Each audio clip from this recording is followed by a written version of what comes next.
कितना सुंदर दिन है कथा शुरू होने का। सोमवार की अष्टमी, बहुत सुंदर दिवस है। बहुत बहुत बधाइयाँ महाराज। सोमवार की अष्टमी का मतलब आपको इंदौर की कथा में बताया था, जिस दिन शंकर और पार्वती के मिलन का दिवस हो। और केवल एक माता पार्वती के अकेले मिलन का नहीं, 64 योगनियां तक भगवान शंकर से मिलने के लिए आती हैं।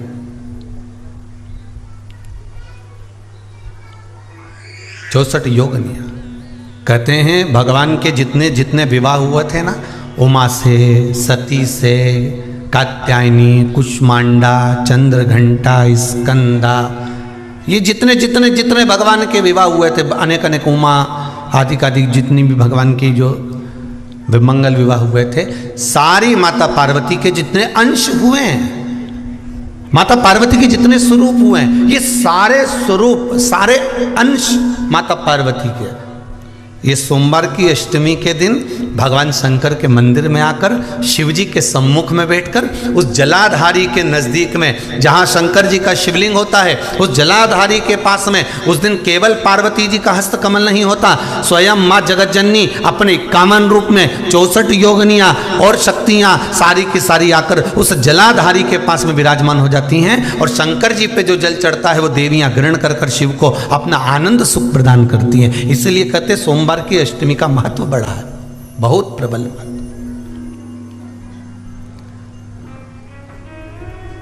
अभी 2 पड़ गई हैं, अब बैसाख और ज्येष्ठ में पड़ेगी सोमवार की अष्टमी। उसके बाद में फिर एक और पड़ेगी, अश्विन के जो नवरात्रे आएंगे, जो शरदीय नवरात्रे आएंगे, उस शरदीय नवरात्रि के समय पर फिर सोमवार की अष्टमी एक पड़ेगी। बाबा की कृपा है, शिव की कृपा से, भगवान शंकर की कृपा से ही सब कुछ आनंद में हो। और हम तो कहेंगे एक लोटा पानी चढ़ाने से पीछे मत हटना। सोमवार की अष्टमी के दिन शंकर के मंदिर जरूर जाना, बेलपत्र जरूर चढ़ाना, बाबा से विनय जरूर करना, निवेदन करना, बाबा को पूजन करना, घी का दीप लगाना और बाबा से विनय करना, बाबा मेरी ये मनोकामना है, मैं तो आपके चरणों में समर्पित करने के लिए आई हूं, मेरी ये विनती को स्वीकार कर लो।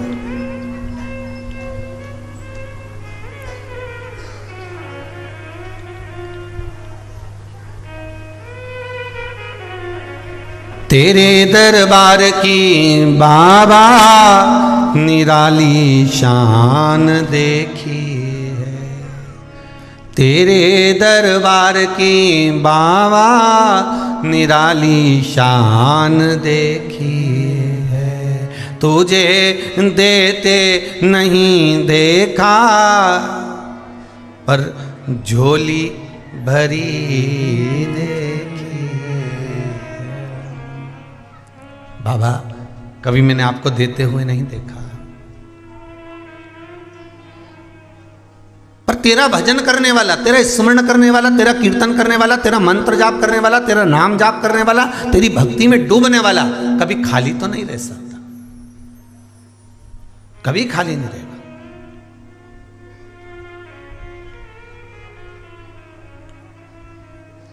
बहुत सरल भाषा से शिव महापुराण को समझिएगा। एक सेठ जी ने अपनी गाड़ी को लिया नई, और नई गाड़ी को लेने के बाद उन्होंने ड्राइवर को रखा। आज इंटरव्यू है ड्राइवर का, आज ड्राइवर का इंटरव्यू। एक कंपनी ने, एक सेठ जी ने अपनी कंपनी में नए ड्राइवर को रखा और बहुत सारे ड्राइवर वहां पर इंटरव्यू देने के लिए आए। अपन 3 ड्राइवर की बात करते, 3 ड्राइवर वहां इंटरव्यू देने के लिए आए।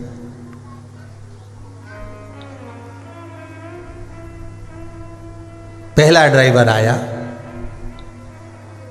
सेठ जी ने उसका इंटरव्यू लिया और पूछा तुम्हारा नाम क्या है? नाम बताया उसने। पिता का नाम क्या है? ये नाम बताया। फिर सेठ जी ने पूछा तुम गाड़ी चला लेते हो? जी।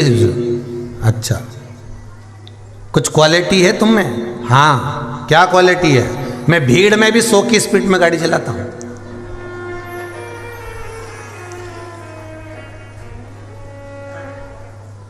अब देखिए उसकी क्वालिटी बता रहा हूं। मैं भीड़ में भी 100 की स्पीड में गाड़ी चलाता हूं। अच्छा, हाँ, बहुत बढ़िया। और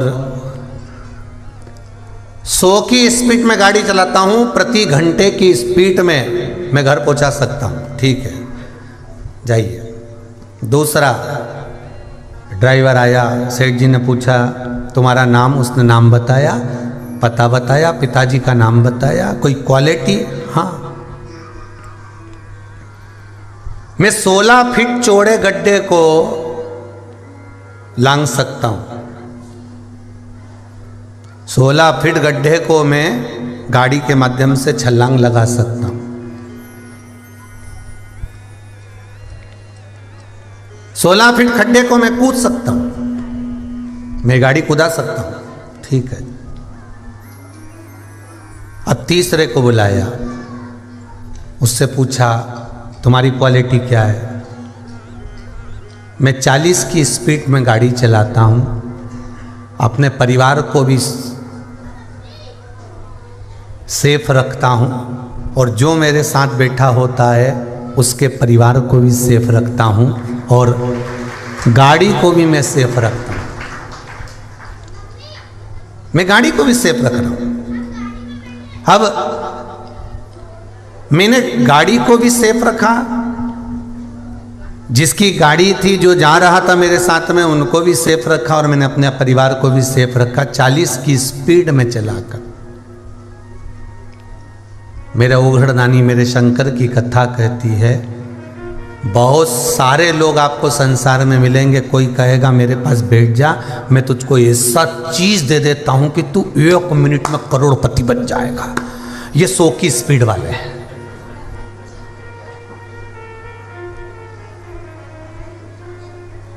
श्री सुखदेव जी महाराज राजा परीक्षित को बहुत बाद में मिले। राजा परीक्षित तो पहले ना जाने, कहते हैं 350 ऋषि राजा परीक्षित को मिल गए थे, श्रीमद् भागवत वर्णन करती है। और एक एक ऋषि के पास जाकर पूछा, गुरुवर क्या बात है? तो गुरुजी ने पूछा, राजा इतना परेशान क्यों है? कि महाराज जी मुझे 7 दिन में प्राणों को छोड़ना है, 7 दिन बाद मेरे प्राण छूट जाएंगे। तो ऋषि कहते, कोई कहता है आजा हमारे पास बैठ जा, कोई कहता हम तुझसे यज्ञ करवाएंगे, कोई कहता हम तुझसे अनुष्ठान करवाएंगे, कोई कहता हम तुमसे ये करवाएंगे, हम तुमसे अनुष्ठान करवाएंगे, कोई कहता हम तुमसे ये करवाएंगे, कोई तो कहता है हम तुमसे ये करवाएंगे। तो 350 ऋषिवर मिले और सबने कहा, कोई कह रहा है यज्ञ करवाएंगे, कोई कह अनुष्ठान करवाएंगे, कोई कह ये करवाएंगे, कोई कह वो करवाएंगे, पर मन में भाव जागृत नहीं हुआ, मन में विश्वास जागृत नहीं हुआ।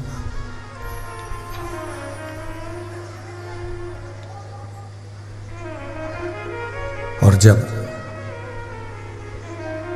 आखिरी में मिले थे श्री सुखदेव जी महाराज राजा परीक्षित को, सबसे आखिरी में जब सुखदेव जी महाराज मिले तो सुखदेव जी महाराज के चरणों में जाकर निवेदन किया। सुखदेव जी ने पूछा क्या बात है राजन, क्या हुआ? राजा कहता है गुरुदेव 7 दिन मिले हैं। तो सुखदेव जी ने कह दिया ये तो बहुत दिन है। राजा खटवाक को तो क्षण भर मिला था, 1 क्षण मिला था राजा खटवाक को, मात्र 1 क्षण, और तुझे तो 7 दिन मिले, कोई साधारण? बहुत इतना। और सुखदेव जी महाराज ने अपने चरणों में राजा परीक्षित को बिठा लिया था। अपने चरणारविंद में राजा परीक्षित को बिठाकर जो श्रीमद् भागवत कथा श्रवण कराना प्रारंभ करी और राजा सुनते रहे, आनंद लेते रहे, अपने जीवन को सार्थक बनाते रहे। तो 100 की स्पीड वाला मिलता है, जैसे राजा परीक्षित को मिले थे बहुत सारे। ये 40 की स्पीड वाले तो राजा परीक्षित को आखिरी में मिले श्री सुखदेव जी महाराज। श्री सुखदेव जी महाराज जब मिले तो ये तो आखिरी में मिले, बाद में मिले हैं, जिन्होंने कहा कि तू घबरा मती, तो इधर उधर भटक मती, तू मेरे पास बैठ, भगवान का भजन कर, श्रीमद् भागवत कथा सुन। उसी तरह एक मिलेगा आपको, वो कहेगा कि मैं तुम्हारे लिए ये कर देता हूँ, अभी हाल तुम्हारे यहाँ बरकत हो जाएगी, अभी हाल तुम्हारे यहाँ लक्ष्मी आ जाएगी, ले मैं तुमको ये दे देता हूँ, तुम्हारे यहाँ ये हो जाएगा। तो वो 100 की स्पीड वाला है। और एक मिलेगा कि मैं 16 फीट गहरे खड्डे को मैं गाड़ी से लांघ सकता हूँ। ऐसा भी मिलेगा कि मैं तुमको कुछ ही समय में बिल्कुल ऊपर की ओर बढ़ा दूंगा। लाओ जरा 50,000 रुपये जमा करो, 51,000 इधर दो ना, 21,000 इधर दो ना, 31,000 इधर दो, मैं तुम्हारे लिए ये करूँगा, मैं तुम्हारे लिए वो करूँगा, मैं तुम्हारे लिए अनुष्ठान करूँगा, मैं तुम्हारे, तो ये खड्डा कूदने वाले हैं। पर सेठ जैसी चतुरता रखना, कंपनी जैसी चतुरता रखना। उसने कहा नहीं, एक और आया और उसने कहा मैं 40 की स्पीड में चलता हूँ, अपने आप को भी सेफ रखता हूँ, मेरे परिवार को भी सेफ रखता हूँ और सामने वाले के परिवार को भी सेफ रखता हूँ, और जिस गाड़ी को मैं चला रहा होता हूँ, जिस गाड़ी को मैं लेकर जा रहा होता हूँ, उस गाड़ी को भी मैं काम नहीं निकालने देता, वो गाड़ी भी मैं सेफ रखता हूँ। मतलब समझ जाओ कि हमें अपनी ज़िंदगी भी संवारना है, परिवार को भी संवारना है, हमारे कुटुंब को भी संवारना है, और आखिरी में ये जो आत्मा है ना, इसको परमात्मा से मिला देना है। यही 40 की स्पीड है, आखिरी में उस परमात्मा से मिला। अंतिम बिंदु वो परमात्मा है।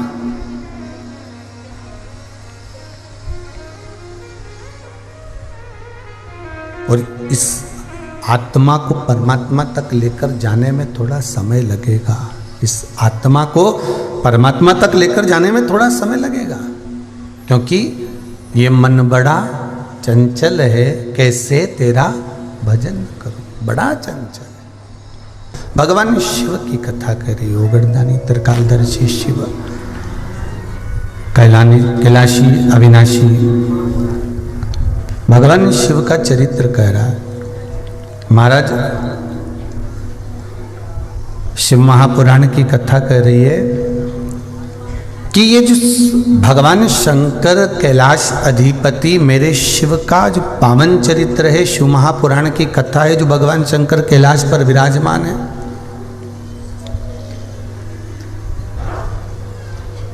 और शिव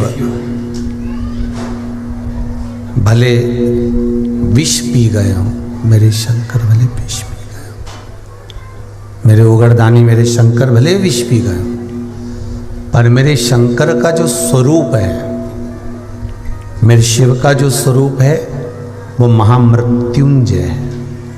कौन सा स्वरूप है? महामृत्युंजय।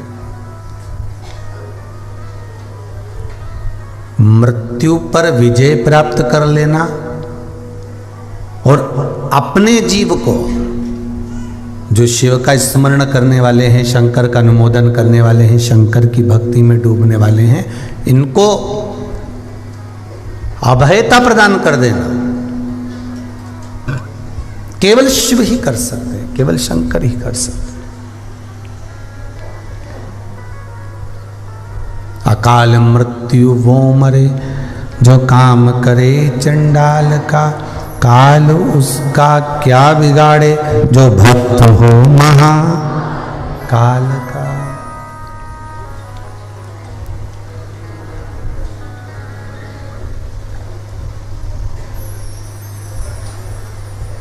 एक स्थान काशी में, जहां पर महामृत्युंजय शिव भी हैं और मेरे महाकाल बाबा भी हैं।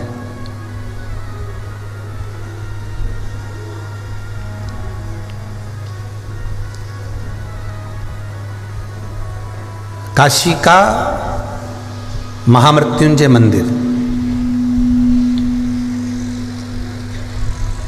जहां पर शंकर मेरे ओघड़दानी, मेरे त्रिकालदर्शी, मेरे कैलाशी, मेरे अविनाशी, मेरे शिव,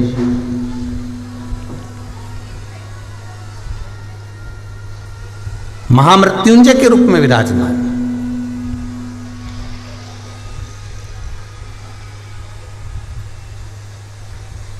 और सबसे बड़ी प्रसन्नता की बात है कि उस मंदिर के अंदर जहां पर महामृत्युंजय भगवान शिव,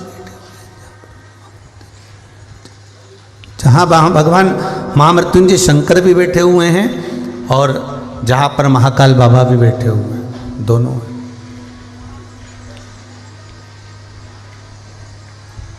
जहां महामृत्युंजय शिव भी हैं और महाकालेश्वर बाबा भी वहां पर विराजमान। आप लोगों को ज्ञात होगा, जितने लोग शिव महापुराण की कथा को श्रवण कर रहे हैं आस्था चैनल के माध्यम से, फेसबुक यूट्यूब के माध्यम से जो लोग सुन रहे हैं, उनको ज्ञात होगा कि आपको कथा में पहले कहा है कि 84 महादेव उज्जैनी में विराज रहे हैं। महाकाल बाबा की धरा पर 84 महादेव विराजमान है।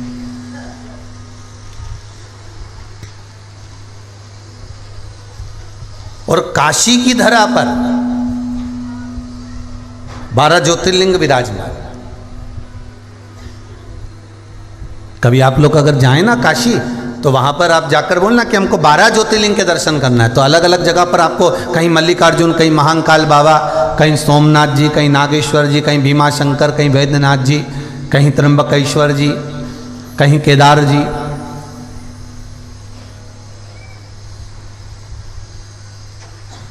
कहीं ओमकारेश्वर भगवान।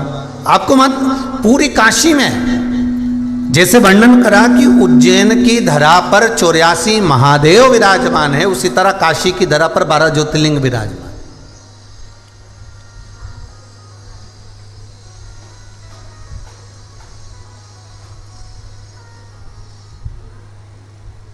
अपने भक्त का उद्धार करने के लिए महाराज मनु और शत्रुपा के लिए भगवान वहां विराजमान हो गए थे। और बहुत ध्यान देना, काशी की भूमि पर एक मंदिर, महामृत्युंजय मंदिर ऐसा है जहां पर महामृत्युंजय शंकर, महाकाल बाबा और मध्यस्थ बीच में कुछ ही दूरी पर, वहीं पर नजदीक में एक सुंदर सा एक कुआं है, जहां पर धन्वंतरी जी ने, वेदों में भी जो वेद रहे हैं, औषधि के जो मूल रहे हैं श्री धन्वंतरी जी, उन्होंने वहां बैठकर तब साधना करी, भगवान शंकर की आराधना करी, भगवान शिव की उपासना करी, भगवान शंकर की भक्ति में जो डूबे रहे, भगवान शिव की आराधना में डूबे रहे। और आखिरी में वो धन्वंतरी जी जब जाने लगे तो उन्होंने विचार करा कि मेरे जाने के बाद इस औषधि का मैं करूंगा क्या, ये औषधियां जो रखी रह जाएगी, इस औषधि का मुझे करना क्या है, इस औषधि को मैं ले जाकर कहाँ रखूंगा। तो उन्होंने क्या करा, एक भगवान शिव की आराधना करी और भगवान शंकर से निवेदन करा, शंभु प्रकट हो, भोलेनाथ जी आप कृपा करिए, मुझे आज्ञा करो कि मैं इन औषधि का करूं क्या, मैं इन औषधि को कहाँ ले जाकर रखूं, मैं इन औषधि को कहाँ ले जाकर डालूं, मैं इन औषधि को कहाँ ले जाकर रख सकता हूं, मैं इन औषधि को किस जगह पर ले जाकर रख सकता हूं, ये औषधि हमें ले जाकर कहाँ रखूं। शिव की आराधना में धन्वंतरी जी डूब गए। शिव महापुराण में मानसरोवर शिव पुराण सुन रहे हो, इसका ध्यान रखिएगा। ऐसे ऐसे कुएं, ऐसी ऐसी बावड़ी, ऐसे ऐसे तालाब, ऐसे ऐसे झरने, ऐसे ऐसे सरोवर और ऐसी ऐसी झीलों का स्मरण है कि आप अगर उसको कभी वहाँ से निकलें और आपके जीवन में अगर आप कभी वहाँ पहुँचें, तो पहुँचने पे आपको ये ज्ञात होना चाहिए कि हम काशी आए हैं तो एक बार वो धन्वंतरी कुएं पर जरूर जाएं, धन्वंतरी कूप पर जरूर जाएं और वहाँ का जल हम अवश्य पी कर आए, जहाँ 24 घंटे महामृत्युंजय महामृत्युंजय मंत्र का स्मरण चलता रहता है, जहाँ विद्वान विद्वान ब्राह्मण महामृत्युंजय मंत्र की भक्ति में डूबे रहते हैं। विद्वान से विद्वान ब्राह्मण जहाँ महामृत्युंजय मंत्र में डूबे हुए और मंत्र का स्मरण करने में लगे। धन्वंतरी जी ने भगवान शिव की आराधना करी, भोलेनाथ, हे शंभु, हे त्रिकालदर्शी, हे कैलाशी, अविनाशी। अब आप कहोगे वो तो वेद थे, औषधियां उनका मूल था, फिर शंकर जी को रिझाने के लिए उन्होंने क्यों शिव जी को क्यों रिझाया। शिव महापुराण की कथा में वर्णन आता है महाराज, स्कंद पुराण कहती है कि एक बात का ध्यान रखना, जो दवाई ना लगे, जो औषधि ना लगे, जो दवाई शरीर पर काम नहीं कर रही हो, जो औषधि शरीर पर काम नहीं कर रही हो, तो एक बार भगवान शंकर का महामृत्युंजय और महाकाल बाबा इन दोनों का स्मरण कर लीजिए।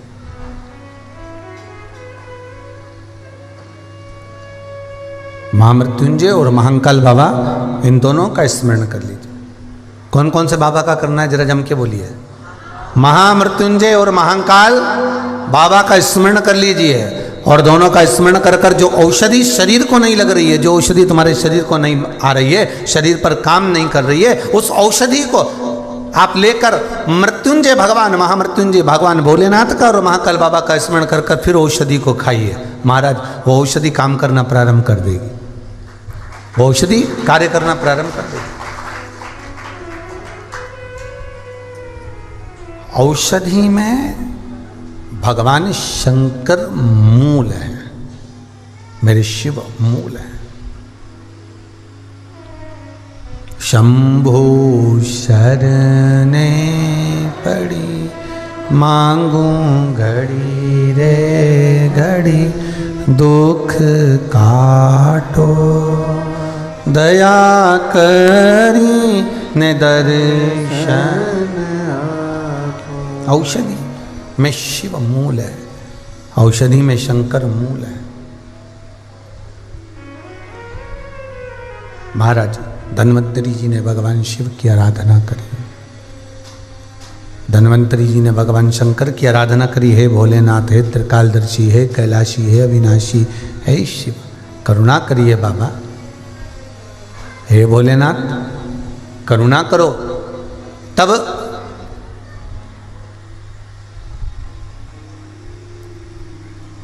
शिव पूछे धन्वंतरी जी से, शिव पूछे धन्वंतरी कि ये बताओ कि क्या चाहते हो आप। तब शिव पूछे आप क्या चाहते हो, बोलिए।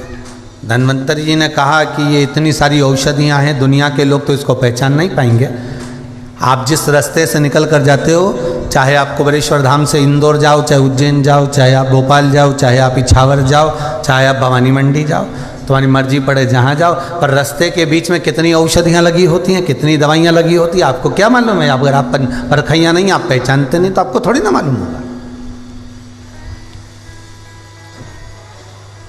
पहले तो दुनिया के लोग शंकर भगवान को केवल इतना जानते थे कि ये प्रलय के देवता है, संहार के देवता है। कथा में भी लोग बताते थे, कथाकार बोलते थे तो कहते थे भगवान विष्णु ने भगवान ब्रह्मा जी को सृष्टि की रचना का भार दिया। शंकर जी का एक काम था संहार करना। जब पृथ्वी का संहार करना हो, सबको नष्ट करना हो, तब शिव जी से कह दिया जाता था कि शंकर भगवान आप ये पूरी पृथ्वी को नष्ट कर दीजिए, पूरा संहार कर दीजिए। और शिव जी संहार कर, तो इनको संहार के देवता कहते थे। पर शिव महापुराण की कथा तो कुछ उल्टा ही कह रही है। शिव महापुराण की कथा तो कहती है संहार के देव होंगे वो देवताओं के लिए, पर यहां तो संग्रह के देवता हैं। संहार के कम, संग्रह के ज्यादा है। आपके जीवन में आपको कोई तकलीफ है, कष्ट है, रोग है, बीमारी है, कोई दुख है, कोई परेशानी है, आप शिव का स्मरण करिए। एक लोटा जल, शिव का मंदिर, एक बेलपत्र, एक अक्षत, एक चावल। नहीं है कुछ तो 3 बार ताली, वो भी नहीं है तो मुख से बम बम बोले। बहुत इतना वो भी नहीं कर सकते, शंकर जी के मंदिर का शिखर वो भी नहीं कर सकते, मंदिर के सामने से निकल कर चले जाओ, मंदिर के सामने से निकल कर चले जाओ, उतने में भी सुख है। मंदिर के सम्मुख से निकल कर चले।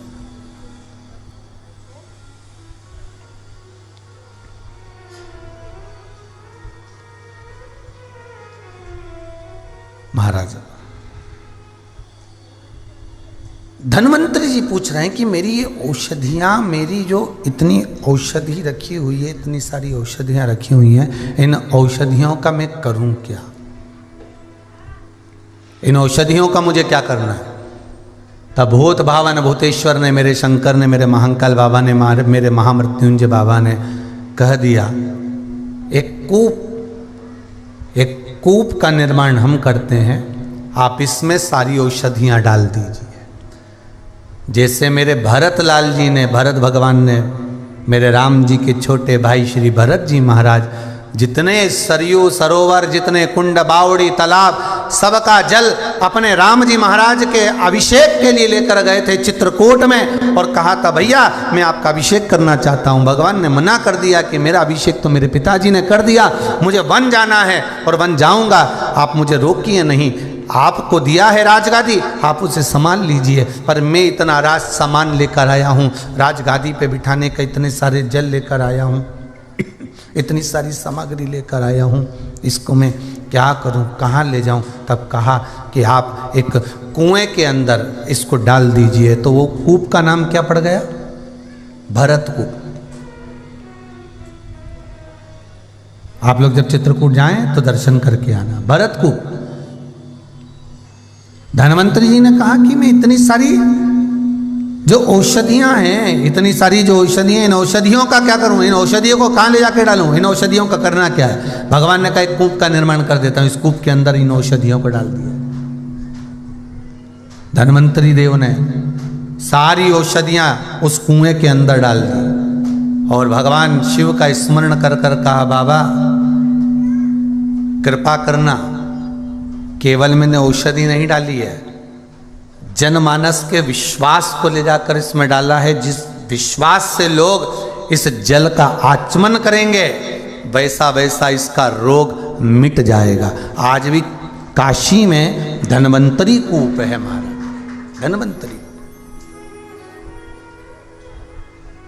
क्या नाम है उस कुएं का नाम? कहां पर है ये?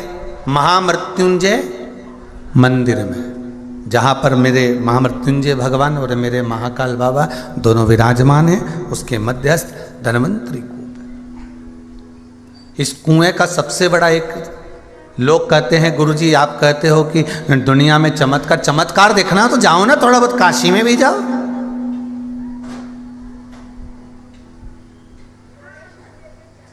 जाओ आप उज्जैनी भी जाओ, कभी मेरे केदारनाथ जी के पास में जाइए, वहां ओम कुंड का दर्शन करिए, काशी जाएं तो धन्वंतरी कूप का दर्शन करिए कि कुआं एक, धन्वंतरी कूप पर जाकर देखिए कुआं एक और कुएं के घाट 8। और कितना बड़ा कुआं है, यहां बैठे, यहां से लेकर ये कैमरा वाला भैया खड़ा है यहां तक, बस इतना बड़ा कुआं और छोटा सा कुआं है, बस वो उस कूप में 8 घाट बने हुए हैं, पानी खींचने के लिए 8 स्थान बने हुए। और अब ध्यान दीजिएगा, 8 स्थान का पानी पीकर देखो, हर पानी का स्वाद अलग है। कुआं एक, घाट कितने? जम के बोलो 8। कुआं एक, घाट 8 और पानी पीकर देखना 8 घाट का पानी का स्वाद अलग अलग है महाराज। अब पानी भी तो एक ही होगा उसके अंदर, जब कुआं एक है, बावड़ी एक है और उस कुएं में पानी भी एक ही होगा। घाट 8 बनाने से क्या होगा, परंतु इस कुएं के इस घाट का पानी पियोगे तो इसका स्वाद अलग है। अगला वहीं पास में से आप बाल्टी खींचकर पियोगे, उसका स्वाद अलग है। फिर वहां का घाट का पियोगे, उसका स्वाद अलग है। 8 घाट बनाए हुए, तो कहा काय के लिए 8 घाट है? शंकर भगवान धन्वंतरी जी से कहे हैं, धन्वंतरी तुम वेद हो, तुमने सारी औषधियां इसमें डाल दी है। अब इन औषधियों का जल जो जिस भाव से ग्रहण करेगा, ये औषधि का जल उस भाव में आकर उसको फल प्रदान करेगा। महाराज उदर से जुड़ा हुआ जितना रोग होता है, उदर से जुड़ा हुआ जितना प्रॉब्लम होता है, श्री धन्वंतरी कुएं का जल मात्र ग्रहण कर लेने से जीव के सारे रोग समाप्त हो जाते हैं, सारे रोग से।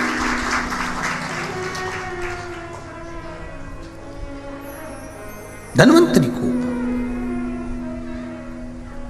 शंभो शरणे पड़ी मांगू घड़ी रे घड़ी, दुख काटो दया करी ने दर्शन आपो। महाराज 8 घाट है और कितना सुंदर वृतांत किया है महाराज। शिव महापुराण के शुरू में देवराज का चरित्र आता है, पहले भी आपने शिव पुराण में सुना होगा देवराज का चरित्र।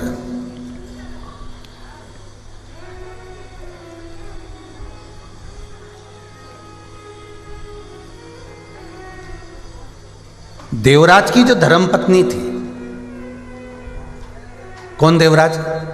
जो शंकर जी के मंदिर में चोरी कर कर गया था और जिसको बुखार आ गया था, शरीर में ताप पड़ गया था, रोग लग गया था, उसको बुखार आ गया, वो देवराज।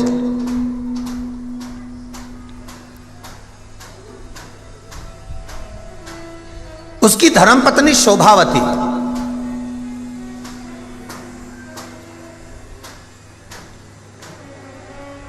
अच्छा एक बात बहुत ध्यान देना महाराज, कोई जरूरी नहीं है कि माता पिता अच्छे हैं तो औलाद भी अच्छी निकलेगी। टीवी देख के बिगड़ गई हो तो कोई जरूरी थोड़ी ना कि माता पिता अच्छे हैं तो औलाद भी अच्छी निकलेगी। तो हो सकता है कि माँ के गर्भ में जब बच्चा था और उसने नाटक देखा हो, फिल्म देखी हो, टीवी देखी हो, कोई मैगजीनें पढ़ी हो, आड़ा टेढ़ा कहीं दिन भर मोबाइल में गेम खेली हो, तो औलाद भी ऐसी पैदा हुई। औलाद कोई जरूरी है कि माता पिता अच्छे होंगे तो औलाद भी अच्छी पैदा होगी, और कोई ये जरूरी नहीं है कि माता पिता खराब हैं तो औलाद भी खराब होगी। अगर ऐसा होता तो हिरण्यकशिपु के घर में प्रहलाद पैदा नहीं होता।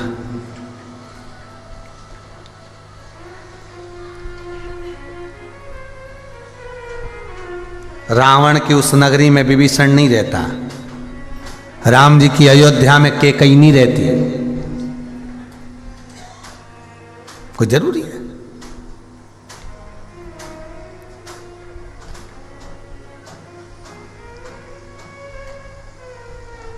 ये जो देवराज नाम का ब्राह्मण है, शिव महापुराण की कथा कहती है, ये देवराज नाम का ब्राह्मण के जो माता पिता थे बड़े बड़े विद्वान थे। वो ऐसा नहीं कि इनमें विद्वत्ता नहीं थी, बड़े विद्वान, बड़े विद्वान। तो कहे गुरुजी बताओ माता पिता इतने अच्छे, कहते हैं देवराज की जो माता जी थी वो शंकर जी के मंदिर में जाए बगैर रहती नहीं थी। उसका नियम था शिव मंदिर में जाना, लोटा भर के पानी चढ़ाना। एक नियम देवराज की माता नित्य करती थी कि शिव मंदिर में जब जाती थी तो बेलपत्री के वृक्ष को जल से सींचन कर कर पहुंचती थी शंकर जी के मंदिर।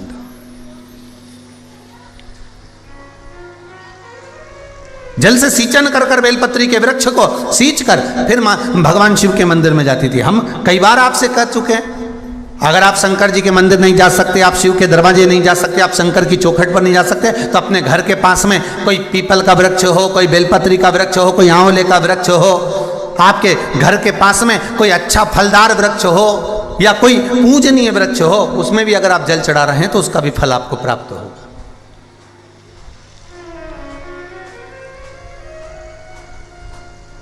बहुत ध्यान दीजिएगा।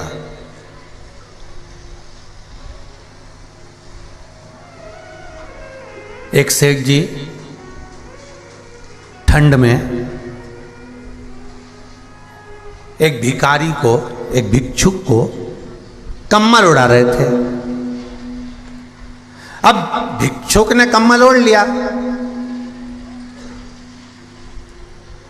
और वही सेठ जी के दरवाजे पर आधी रात को कुत्ता आके बैठ गया और सेठ जी ने उठाया एक बाल्टी पानी और कुत्ते को 4 बार भगा चुके थे। वो भगे ही नहीं तो उन्होंने बाल्टी उठाई और वो ओटला पे जो जहां कुत्ता बैठ रहा था पूरे ओटले को गीला कर दिया और कुत्ते को भी गीला कर दिया। अब बताओ ईमानदारी से, सत्य बोलना कि वो भिक्षुक को जो कम्बल दिया वो कम्बल का पुण्य सेठ जी को मिलने वाला है क्या? नहीं, तुम बोलो तो। जितने लोग आस्था पर कथा सुन रहे हैं, जितने फेसबुक पर सुन रहे हैं, बड़े प्रेम से भाव से बोलो, उसका फल मिलने वाला है? नहीं। दुनिया के लोग क्या करते हैं, एक बार नवरात्र में कन्या का भोज करवा देते हैं, एक बार भंडारा करवा देते हैं। जैसे भिखारी को मालूम है, भिक्षुक को मालूम है कि सेठ जी के यहाँ पर अमावस्या को भंडारा हुआ था और भिक्षुक दूसरे दिन फिर कटोरा लेके बोल दिया सेठ जी के चल निकल यहाँ से, चल भाग यहाँ से। तो सेठ जी से कहा गुरुजी हमने तो देखा था कि कल यहाँ पर भंडारा हो रहा था। तो सेठ जी बोले क्या रोज का खैरात बट रही, चल निकल। वो तो एक दिन था अमावस्या का, पंडित जी बोले थे इसलिए बटवा दिया, चलो निकलो यहाँ से बाहर जाओ।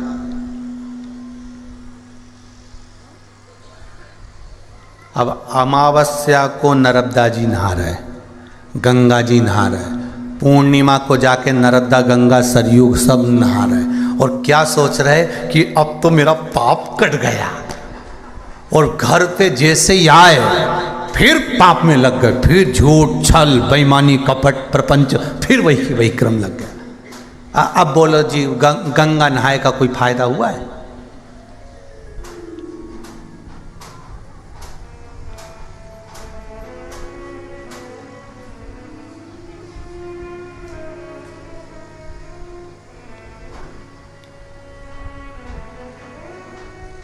फिर मतलब क्या हुआ?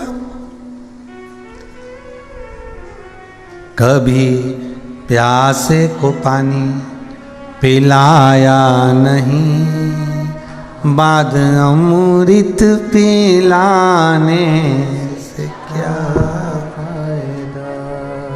कभी गिरते हुए को उठाया नहीं, बाद आंसू बहाने से क्या फायदा। वो लाभ क्या है? उसका फल क्या?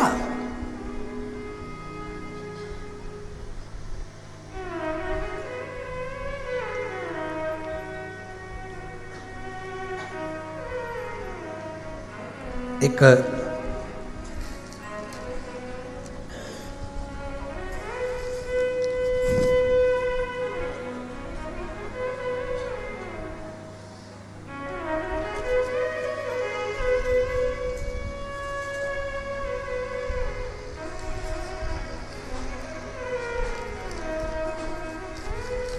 एक सुंदर भाव लिखा है किसी ने, बहुत लखेरा परिवार की ओर से कोटि कोटि प्रणाम।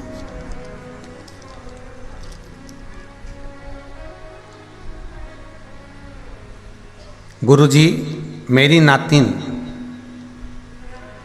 बीमार हो गई थी। जीबीएस बच्चों का जो लकवा होता है वो उसको लग गया था। आईसीयू में भर्ती रही। पत्र में लिखा, वाणी चली गई, माइंड खराब हो गया, पैर शरीर हाथ सब बंद हो गया।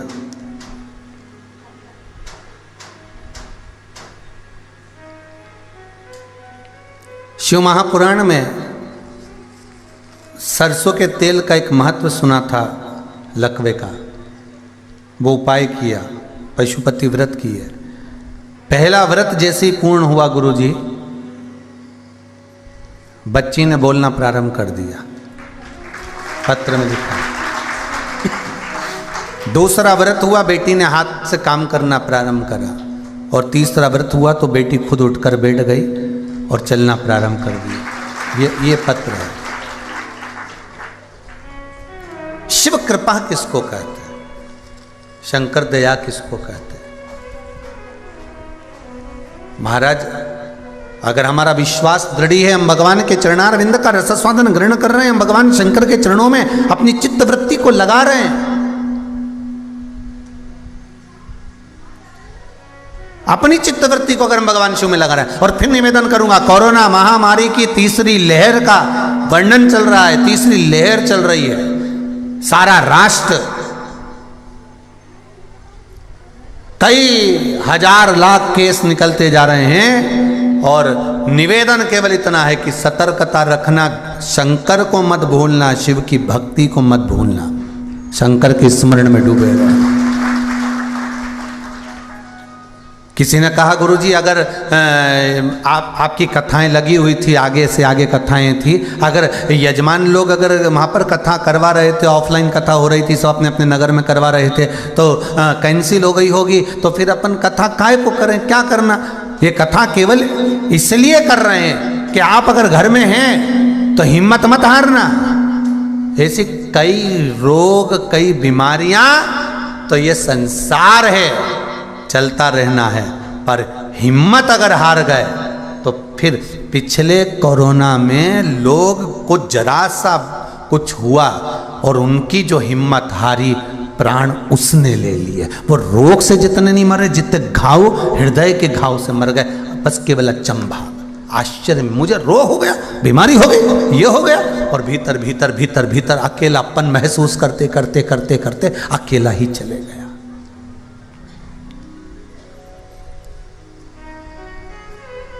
शिव स्मरण करो, शंकर भगवान ने मौका दिया है। हमारे पास तो केवल एक ही सीढ़ी है, वो है भगवान के चरणारविंद। श्री शिवाय नमस्तुभ्यम। बचने का एक उपाय, वैक्सीन लगवाओ, मुंह पर मास्क लगाओ, हाथ धोइए और घर में रहकर भगवान शंकर की कथा को श्रवण करिए। परमात्मा को तो जब अपना कोटा पूरा करना रहता है ना, कुर्सी भरना रहती है, तो उसके पास में तो बहुत सारे उपाय हैं। कोरोना जैसे ढेर सारे पड़े हैं, वो तो कोई कुछ भी लेके घूम फिर के आ सकता है।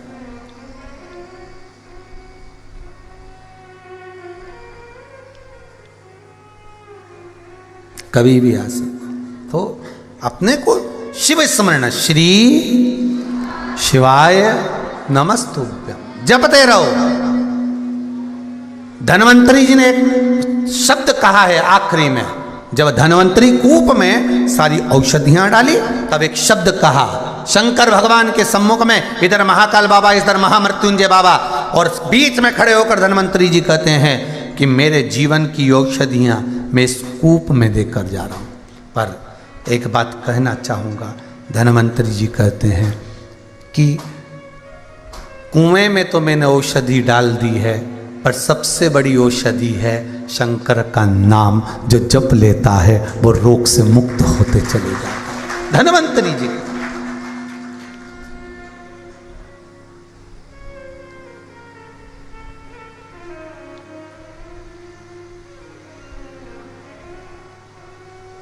जप लो भगवान शिव का नाम, घर में बैठकर जपो, स्मरण करते जपो, चलते फिरते खाते पीते जो स्मरण में लगे हुए, श्री शिवाय नमस्तुभ्यम जपते रहो। भगवान शंकर का मूल मंत्र का स्मरण। हम तो कहते हैं कि भगवान को मालूम होगा कि कोरोना महामारी है, इसलिए अभी तक भागवत रामायण गीता सब चली, और इस कोरोना महामारी में शंकर का मूल मंत्र श्री शिवाय नमस्तुभ्यम चला। ये शिव ने दिया है आकर इस कोरोना महामारी में कि इसको जपो, इसको जपते रहो। महाराज देवराज ब्राह्मण के पिताजी और माताजी दोनों धर्मात्मा। मां का नियम था बेलपत्री के पेड़ के नीचे जल का सिंचन करना, और जल का सिंचन करके भगवान शंकर को जल समर्पित करना। फल तो मिल गया। कभी क्या होता था कि देवराज ब्राह्मण की धर्मपत्नी और देवराज ब्राह्मण की माता, मां कई बार मंदिर नहीं जा पाती थी, तो भगवान शिव का स्मरण कर कर घर में ही पात्र में जल समर्पित कर देती थी। एक बात बहुत ध्यान दीजिएगा, पशुपति व्रत मंदिर में जाकर करो। मान लो शरीर में अगर कष्ट है, नहीं जा सकते, तो फिर घर में कर लो। परंतु पांचों व्रत एक ही जगह पर होना चाहिए। मंदिर का क्यों वर्णन करा गया? क्योंकि मंदिर का जो शिवलिंग होता है और मंदिर जो होता है उसका स्थान चेंज नहीं होता। और आप जो पूजन करते हो ना घर में, तो पाटे पे अपन ने भगवान शंकर को रखा या मंदिर के अंदर शंकर जी को रखा, तो रोज स्नान करने के बाद कभी शिव जी को यहाँ बिठा देते हो, कभी शंकर जी को यहाँ बिठा देते हो, ठाकुर जी को उठा के कभी ऊपर बिठा देते हो, कभी तुम नीचे बिठा देते हो, कभी ठाकुर जी को तुम गादी पे बिठा देते हो, कभी तुम सिंहासन पे बिठा देते हो, तुम्हारा मन पड़े तो कभी झूले में बिठा देते हो। तो भगवान तो वहाँ तो घूमता रहता, क्योंकि भगवान का घर है, उनकी तो हवेली है, उनका घर, तो वहाँ तो घूमता रहे। पर मंदिर जो होता है, भगवान शंकर जिस मंदिर में विराजमान होते हैं उसको शिवालय कहते हैं। क्या कहते हैं उसको? शिवालय। स्कंद पुराण में कहा गया, मंदिर किसको कहा गया? जिसके अंदर मूर्तियां। जैसे राम जी की मूर्ति है तो राम मंदिर है, कृष्ण की मूर्ति है कृष्ण मंदिर है, देवी की मूर्ति है देवी मंदिर है, दत्त की मूर्ति है दत्त मंदिर है, शनि की मूर्ति है शनि मंदिर है, गुरु की मूर्ति है गुरु मंदिर है। पर जहां शंकर की अगर मूर्ति भी विराजमान है तो वो शंकर मंदिर है, पर जहां शंकर का शिवलिंग विराजमान है वो शिवालय है, वो मंदिर नहीं है, वो मंदिर नहीं कहलाएगा।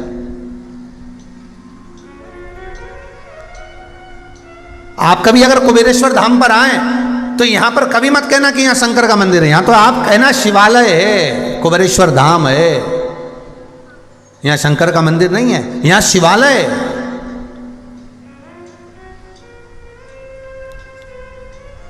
मंदिर में मूर्ति होती है, शिवालय में शिवलिंग होता है। दोनों में क्या अंतर है? बोलते जाओ। एक फैमिली कोर्ट होती है अदालत में, एक सिविल कोर्ट होती है, ठीक है, एक हाई कोर्ट होती है, और एक जम के बोलो जरा सुप्रीम कोर्ट होती है। अब कौन सी कोर्ट सबसे ज्यादा प्रबल होती है? जम के बोलिए जरा, सुप्रीम कोर्ट।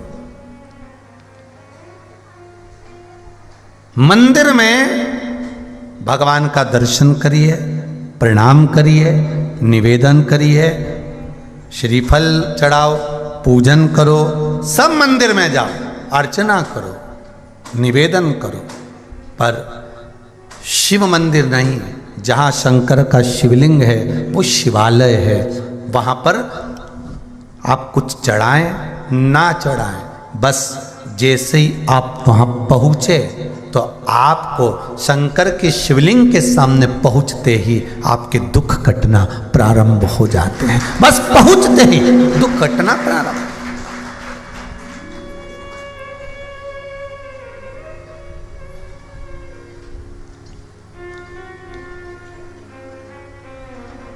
शंभु शरणे पड़ी मांगू घड़ी रे घड़ी, दुख काटो दया करी ने दर्शन आपो। मंदिर में मूर्ति होती है, शिवालय में शिवलिंग होता है, बस शिवालय के सम्मुख में शंकर के सामने, पहले भी कथा में कहा, जल नहीं चढ़ा सकते, बेलपत्री नहीं चढ़ा सकते, फूल नहीं चढ़ा सकते, उसके सामने से भी निकल गए तो दुख कट गया। मतलब शिवालय के सम्मुख में भगवान शंकर के शिवलिंग के सामने जब पहुंच गए तो तुम्हें कहने की जरूरत नहीं कि भोले बाबा मुझे ये दुख है, शंकर जी मुझे ये तकलीफ है, कभी कहना नहीं पड़ेगा। आप तो पहुंचे, निवेदन करा, फिर बस उसके दरवाजे पर पहुंचे और वो पहचान गया कि इसको कष्ट क्या है, इसको तकलीफ क्या है। गोदी में जो बच्चा होता है वो अपनी मम्मी से कहता है, मम्मी मेरा पेट दुख रहा है। छोटा सा बच्चा 4 महीने का, 5 महीने का, 6 महीने का बच्चा, 2 महीने का बच्चा बोलता है मेरा पेट दुख रहा है, रोता है, और मां समझ जाती है इसको तकलीफ क्या है। क्यों? वो डॉक्टर जानता है कि बच्चा क्या कह रहा है। जिस डॉक्टर को तुम दिखाने लेगा छोटे से बच्चे को, वो जानता है कि इसको क्या चाहिए।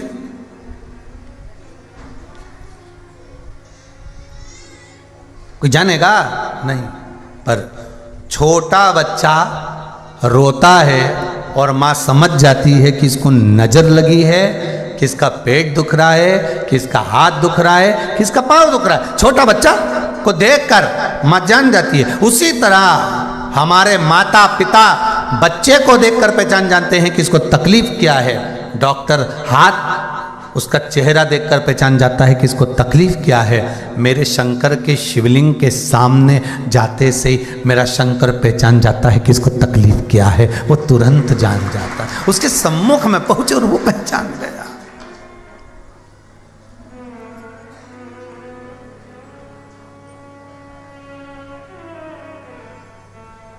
वो पहचान गया।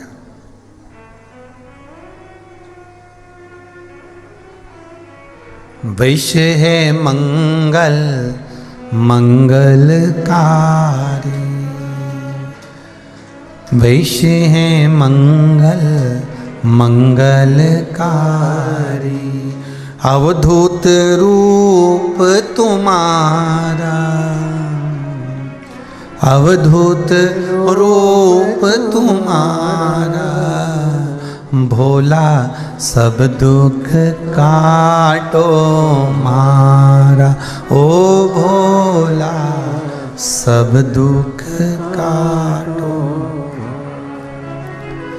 शिव शंकर जपूं तेरी माला, शिव शंकर जपूं तेरी माला, भोला सब दुख काटो मारा, ओ भोला सब दुख काटो मारा। शिव के मंदिर में तो मंदिर नहीं कह सकते, शंकर को शिवालय कह सकते हैं। शिव का जहाँ शिवलिंग रखा हुआ है, जहाँ शंकर का शिवलिंग विराजमान है, वहाँ पहुंचकर आप अपने हृदय की बात कहें ना कहें, शंकर समझ जाता है कि इसको चाहिए क्या। शिव जान जाते हैं कि इनको होना क्या चाहिए, क्या चाहिए।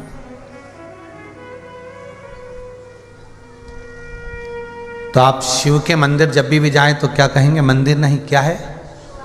शिवालय। एक सुंदर भाव हमारे शैलेंद्र जी कहते ना, मन मेरा मंदिर शिव मेरी पूजा, शिव से बड़ा नहीं कोई दूजा। कौन है?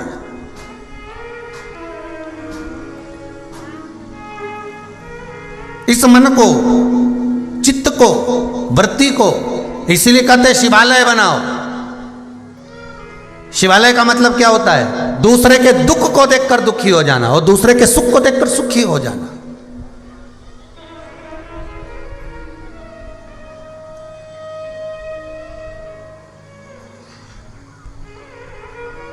कल किसी एक माता जी से मिलना हुआ था, शायद गई होंगी कि हैं, आगरा से आई थी। तो कह, आगरा के पास कहीं मेरठ फेरठ कहीं से आए होंगे। तो कह रहे थे गुरुजी बेटे को बहुत तकलीफ थी, आगरा का इलाज चल रहा था, दवाइयाँ चल रही थी, सब कुछ था, खूब पैसा लगा। आखिरी में हम जब परेशान हो गए तब शिव महापुराण की कथा टीवी पर सुनी और फिर बेटे से कहा कि तू एक बार एक काम कर, तू जा और शिव महापुराण की कथा में पहुँच कुबेरेश्वर। शायद उस बात को भी 8 में कहीं बैठी हैं क्या? कहीं बैठे होंगे। तो 8 महीने हो गए होंगे। तो फिर बाद में जब कुबेरेश्वर धाम से बालक कथा श्रवण करे, फिर गए, बाबा पर विश्वास करा, शिव की भक्ति में लगे। अब कहा गुरुजी अब औषधि की जरूरत नहीं, अब रोग समाप्त हो, अब औषधि नहीं चाहिए, अब दवाइयों की जरूरत नहीं चाहिए, अब तो बाबा ने सब कर दिया। अगर विश्वास पक्का है तो शंकर तुम्हारे साथ है, हर पल, हर घड़ी, हर क्षण साथ है।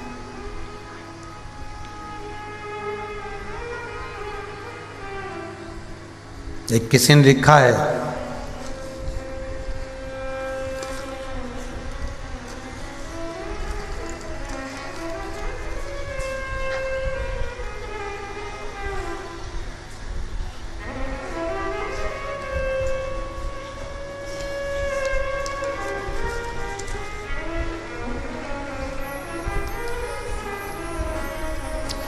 ग्रीष्मा चौहान, भोपाल मध्य प्रदेश से,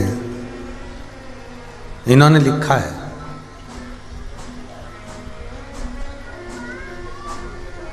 मेरे छोटे भाई की नौकरी नहीं थी,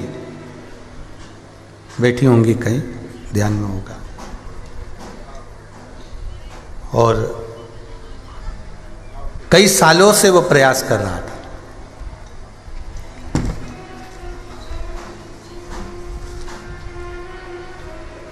आखिरी में शिव महापुराण की कथा में एक उपाय पशुपति व्रत का किया और मात्र 3 महीने के अंदर उसका मध्य प्रदेश ग्रामीण बैंक में सिलेक्शन हो गया, उसकी नौकरी लग गई। आप ही है, आप ही ने लिखा है। बधाई हो आपको बहुत बहुत, बाबा की कृपा। बैठ जाइए, बैठिए। श्री शिवाय नमस्ते। शिव भक्ति किसको कहते हैं? शंकर का अनुमोदन किसको कहते हैं? स्मरण किसको कहते हैं? भोला सब दुख काटो ओ भोला सब दुख काटो। भगवान शिव की भक्ति का एक रसतत्व हमारे जीवन में जागृत है। धन्वंतरी जी ने कहा भगवान शंकर के सामने, भोलेनाथ जी के सम्मुख में विराम शब्द पर कहा, कुएं में औषधि है, पर धन्वंतरी जी कहते हैं शंकर का नाम ही औषधि है। शिव का केवल नाम लेने लाई औषधि का काम, केवल शिव नाम। भगवान शिव का नाम हर पल हर घड़ी हर क्षण इस जिज्ञासा से, औषधि भगवान शिव का नाम है। औषधि भगवान शंकर का नाम है। शिव महापुराण की कथा कहती है, केवल धन्वंतरी जी कह रहे हैं कि केवल इस कूप में औषधि नहीं है, कि केवल इस धन्वंतरी कूप में औषधि हो। औषधि तो भगवान शिव के नाम में है। श्री शिवाय नमस्तुभ्यं, श्री शिवाय नमस्तुभ्यं। भगवान शंकर के नाम में, भगवान शंकर के नाम स्मरण में औषधि। शिव महापुराण कह रही है, जरूरी नहीं कि माता पिता धर्मात्मा होंगे, माता पिता धर्मात्मा होंगे तो ही पुत्र धर्मात्मा होगा, या माता पिता अगर गलत हैं तो बेटा भी गलत होगा, ये वर्णन नहीं किया।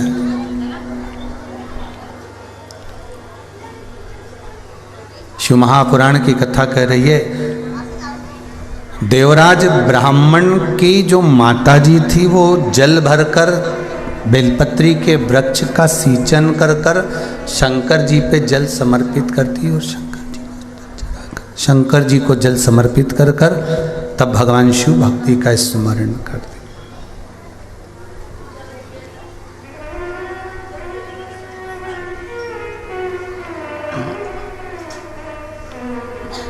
भगवान शिव की भक्ति।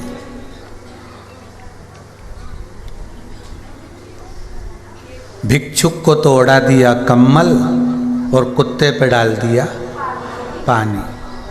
अब बोलो नानी क्या होगा तुम्हारा? अब विचार करिए, अब होगा क्या?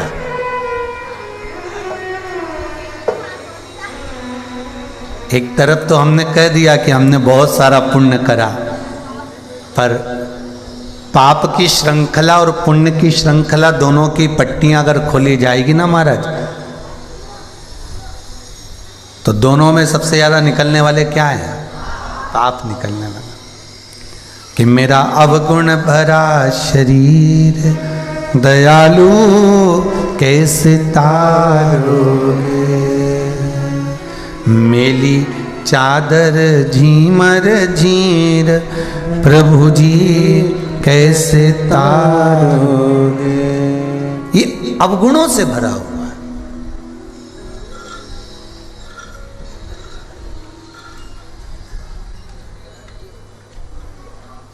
मत दो किसी को एक कम्मल, मत दो, पर निवेदन इतना सा है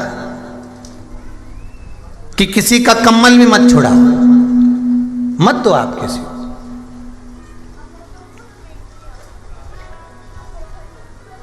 मत कराओ किसी को भोजन, पर निवेदन इतना सा है किसी को अपशब्द भी मत कहो। मत दो किसी को औषधि, पर निवेदन इतना है कि अपने मुख से जहर भी मत उगलो, मत दो। महाराज देवराज ब्राह्मण की माता शिव मंदिर में जाती, पूजन अर्चना करती, अवस्था आ गई। दोनों देवराज ब्राह्मण के माता और पिता दोनों धर्मात्मा थे। अब विचार करिएगा जरा कि ये दोनों धर्मात्मा थे तो देवराज को भी धर्मात्मा पैदा होना था।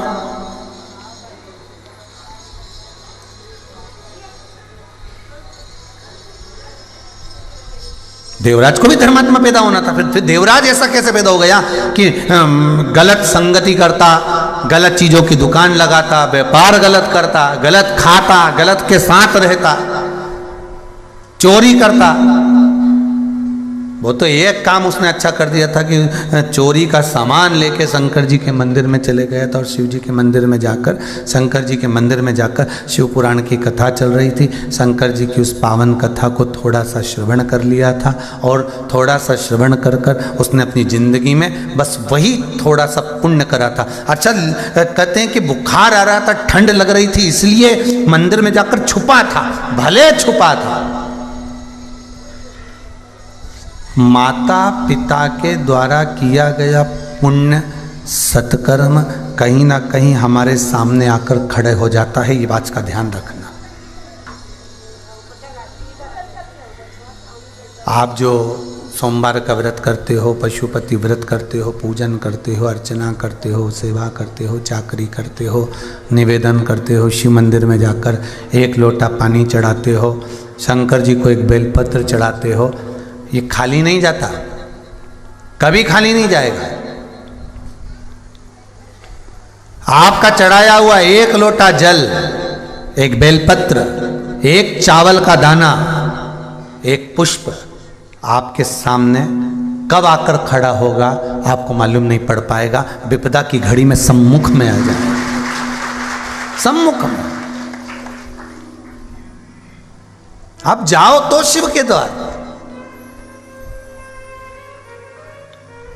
आप पहुंचो तो शंकर की चौखट पर, शंकर के दरवाजे पर, शंकर के दरवाजे पर आप पहुंचो तो, शिव की चौखट पर आप जाइए तो, शंकर के भवन की ओर बढ़ो तो। महाराज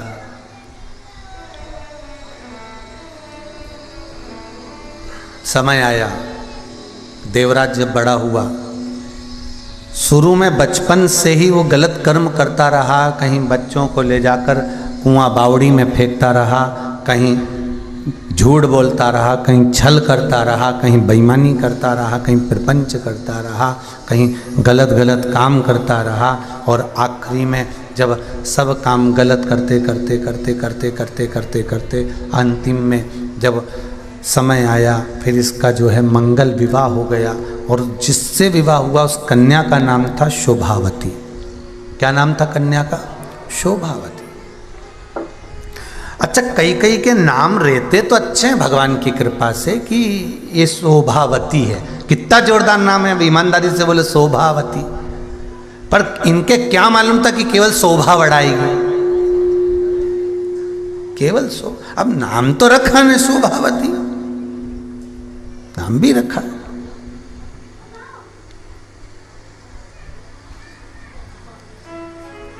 मतलब ये पक्का है कि नाम से कुछ नहीं होने वाला।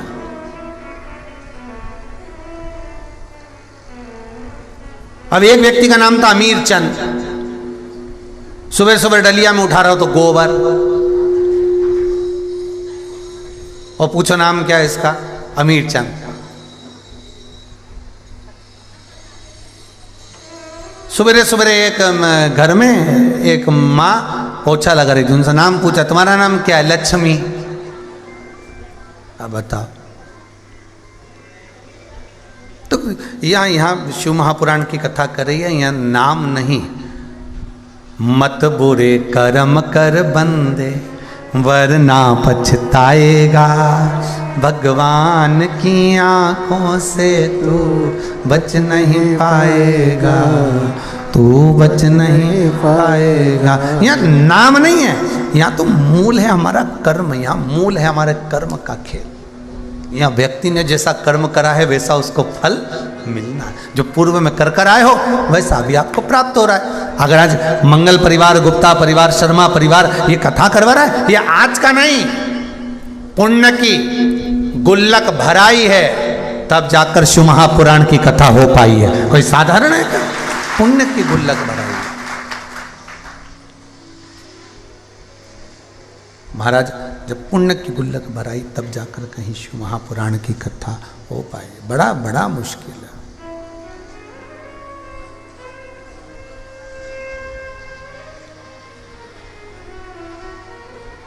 धर्मपत्नी मिल गई शोभावती, और शोभावती धर्मपत्नी जब मिली, महाराज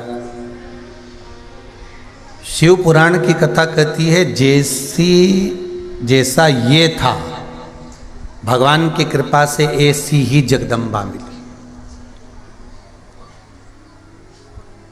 एक वो होती है जो अपने पति को सत्कर्म की ओर लेकर जाती है,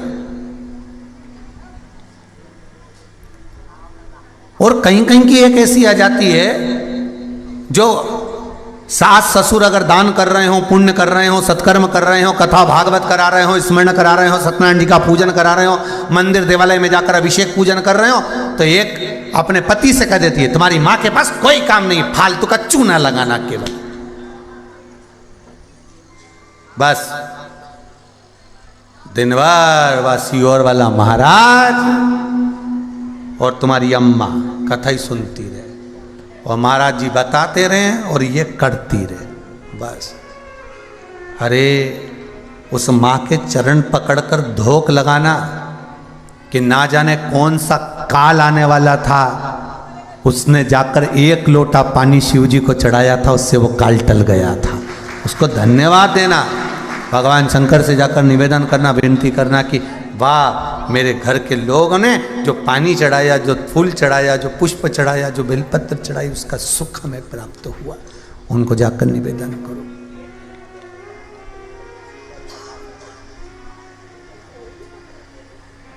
धन्यवाद दीजिए उनको।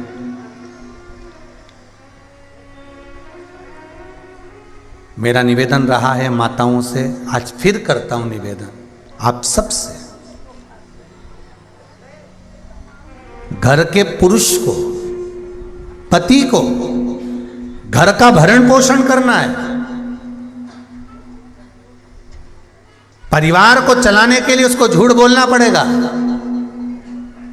हम कितना भी मना कर देंगे तो भी वो झूठ बोलेगा, सौगंध भी दिला लेंगे तो सौगंध तो ले लेगा पर बोलेगा पक्का। तो हम क्यों कहें कि वो झूठ नहीं बोलेगा? बोलेगा, परिवार चलाना है उसको, झूठ बोलना पड़ेगा।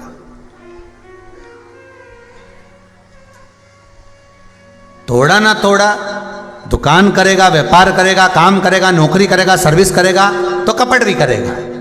बोलो रे जी जी सही है कि गलत है? करना तो पड़ेगा, परिवार पालना है तो करना पड़ेगा। हम बोल भी दें तो हाँ थोड़ा वो सुधर जाएगा पर करेगा, छल भी करेगा, बेईमानी भी करेगा, प्रपंचा भी करेगा, सब कुछ करेगा, पर जो कमाई वो कर कर लाएगा, वो कमाई कर कर लाने के बाद घर में लेकर आएगा। कहाँ लेकर आएगा? घर में। और घर में लेकर आएगा, तुम्हारे पास आएगा तो तुम एक काम कर सकती हो कि उसने झूठ बोला, प्रपंच करा, बेईमानी करी, छल करा, जो करा उसने करा, घर के बेटों ने जैसा कमाया, घर के बच्चों ने जिस तरह से कमाया, उन्हें कमाने दो। बस बीच बीच में कहते रहो बेटा गलत मार्ग पर मत जाना, सत्य के मार्ग पर चलना, अच्छा कर्म करना, बेईमानी नहीं करना, किसी का दिल नहीं दुखाना। और वो कमाई कर कर लेकर आए, उसकी कमाई में से थोड़ा सा धन निकाल कर पत्नी को, धर्म पत्नी का फर्ज अदा करना है, और उस धन को कहीं सत्कर्म में, किसी गरीब के भोजन में, किसी को जरूरत हो उसके सेवा में उस धन को लगा देना है। तो पति को भी बैकुंठ ले गए, खुद भी चले गए। आवाज पकड़ रहा है, माइक दम नहीं टेक रहा, प्रेशर वगैरह कुछ नहीं है महाराज। अब उसको कह देना है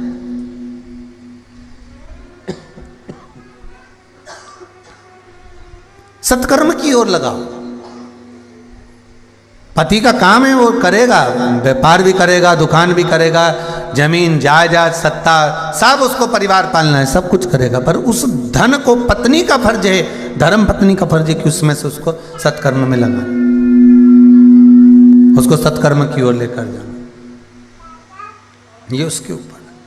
अब शोभावती देवराज नाम के ब्राह्मण की धर्म पत्नी कभी अपने पति से ये नहीं पूछा उसने कि तुम ये धन लेकर आ रहे हो, कहाँ से ला रहे हो? तुम्हारे पिताजी तो राम नाम जप रहे, माताजी भगवान शंकर के मंदिर जा रही, तुम इतना धन आखिर ला कहाँ से रहे हो? तुम्हारा व्यापार नहीं, तुम्हारा व्यवसाय नहीं, पैसा कहाँ से आ रहा है? जरा बताओ, इतनी अफशरफियाँ, इतना दौलत, इतना रकम, इतना जेवर तुम्हारे पास आया कहाँ से ला रहे हो? बोलो जरा। शोभावती ने नहीं पूछा, शोभावती नहीं पूछी। और महाराज जब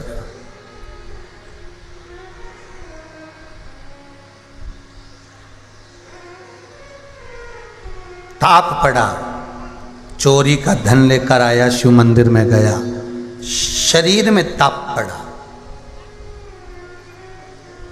धर्म पत्नी नहीं आई। आई क्या धर्म पत्नी वहां पर बचाने के लिए? नहीं। क्या काम आया? किसका पुण्य काम आया? किसका सत्कर्म काम आया? किसका पुण्य आड़े आ गया? एक बार मां ने कहा था अपने बेटे को, सुन, गलत काम करेगा ना तो यम बंदी बनाने के लिए आएंगे, यमराज आएंगे, काला काला उनका स्वरूप है, बड़ी बड़ी मूंछें हैं, भयंकर दरकती आंखें हैं, नख भयंकर है। वो जब लेकर जाएंगे, मारते कूटते परेशान करते हुए लेकर जाएंगे। तुझे मालूम है? बेटे ने सुन रखा था। और सुन बेटा,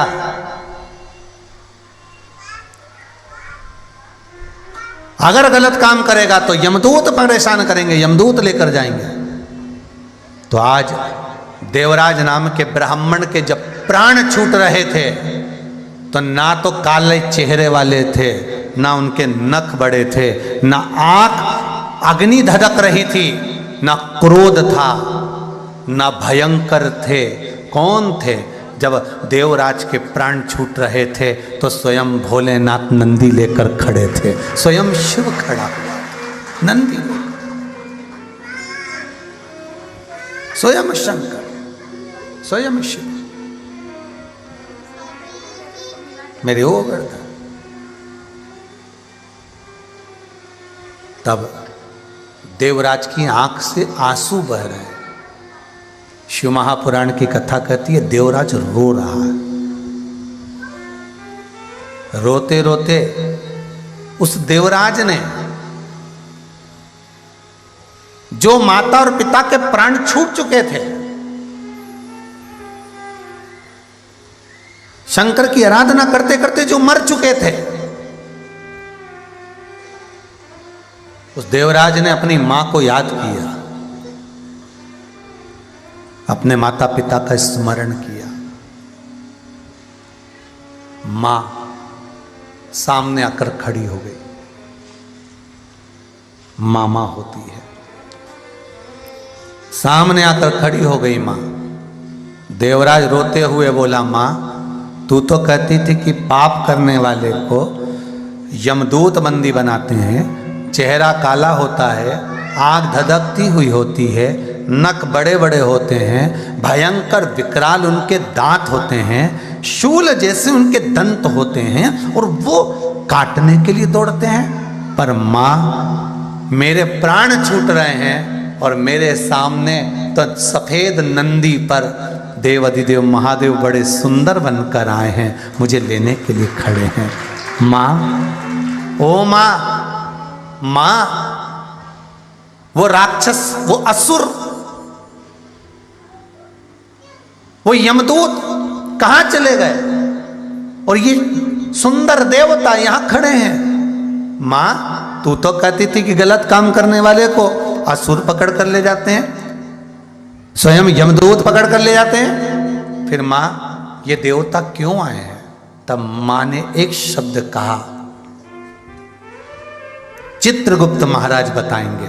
चित्रगुप्त महाराज के सामने मां भी खड़ी है, देवराज ब्राह्मण भी खड़ा है, जो चोरी का धन लेकर जा रहा था और प्राण छूट रहा था। चित्रगुप्त महाराज से एक मां ने प्रार्थना करी कि आप बताओ मेरे बेटे को कि ये गलत काम करता रहा, मदिरा का व्यापार करता रहा, मांसाहार मदिरा पान सब गलत काम करता रहा, चोरी आदि का आदि गलत काम करता रहा, उसके बाद भी इसको देवलोक क्यों मिल रहा है? चित्रगुप्त महाराज बताइए। तब चित्रगुप्त महाराज ने कहा, देवराज ये ना तो तुम्हारी पत्नी का पुण्य है, ना तुम्हारा पुण्य है, पुण्य तो केवल तुम्हारी माता का है, जो एक लोटा पानी चढ़ाती थी, वो पुण्य सामने आ गया, वो पुण्य सम्मुख आ गया, वो पुण्य सामने आ गया।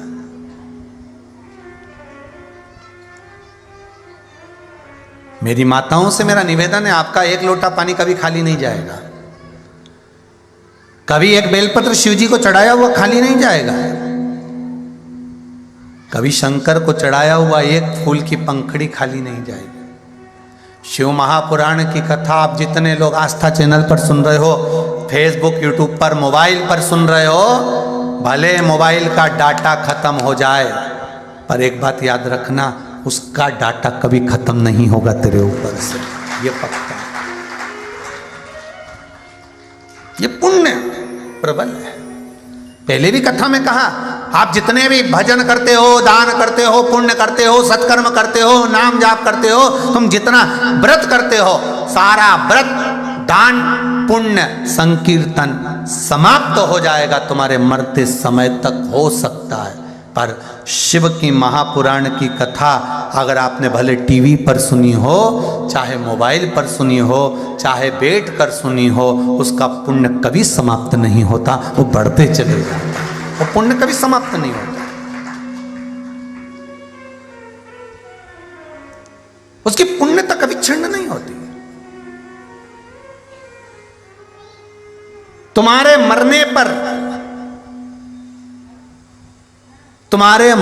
पर परिवार के लोग तो मोतीचूर का लड्डू खाएंगे, तुम्हारे मरने के बाद परिवार के लोग तो नुक्ती झड़ेंगे, खूब चरेंगे, कम नहीं।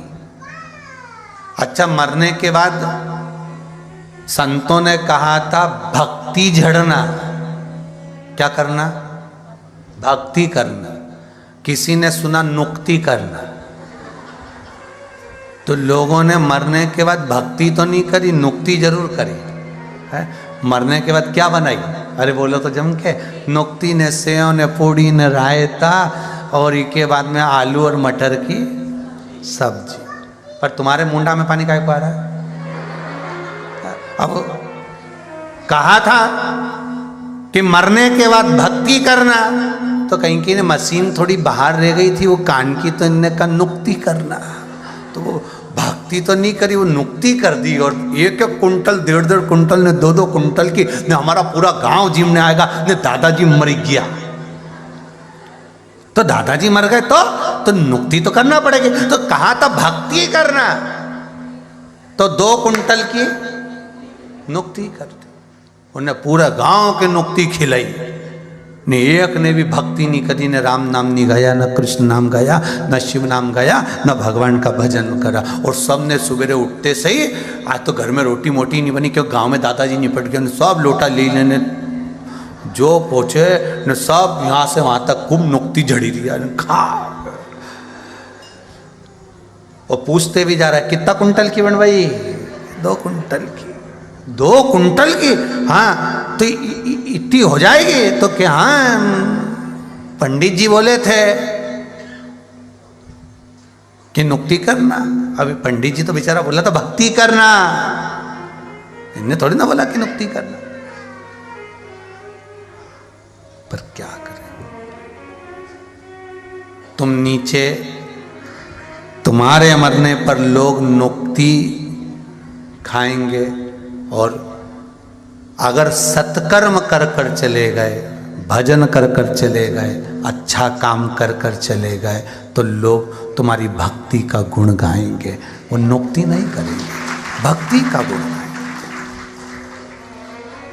मत बुरे कर्म कर बंदे वरना पछताएगा, भगवान की आँखों से तो बच नहीं पाएगा, तो बच नहीं पाएगा। अरे ओ अज्ञानी मत करना दानी, भले बुरे का फल तो खुद ही पाएगा, जैसा किया तूने वैसा ही पाएगा, कोई दूसरा नहीं आएगा। अब मौका मिला है तुझको, ये बड़ी मुश्किल से मिलता है।